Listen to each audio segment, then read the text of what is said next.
গয়েশপুরে picnic ঘিরে BJP Trinamool সংঘর্ষ, ঝিলমিল পার্কে হাতাহাতি, ধাক্কাধাক্কির অভিযোগ। তৃণমূল কর্মীদের মারধরের অভিযোগ, বিজেপির বিরুদ্ধে মদ্যপ অবস্থায় গালিগালাজের অভিযোগ। পাল্টা অভিযোগ বিজেপির, দুপক্ষের দুজনকে আটক করেছে পুলিশ। গয়েশপুরে পিকনিক ঘিরে সংঘর্ষ, ঝিলমিল পার্কে হাতাহাতি, ধাক্কাধাক্কির অভিযোগ। তৃণমূল কর্মীদের মারধরের অভিযোগ বিজেপির বিরুদ্ধে, মদ্যপ অবস্থায় গালিগালাজের অভিযোগ। পাল্টা অভিযোগ বিজেপি।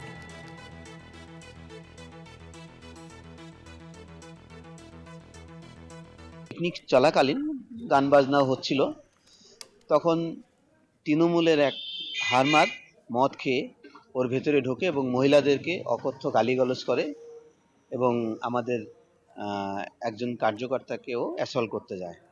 তা স্বাভাবিক কারণেই ওখানে প্রায় ৩০০ মতন কার্যকর্তা ওখানে এসে একা এসে উল্টোপাল্টা গালিগালাজ করবে মদ খেয়ে এসে। তো যখন নাকি হাতাপাই করেছে, তো হাতাপাই হয়েছে,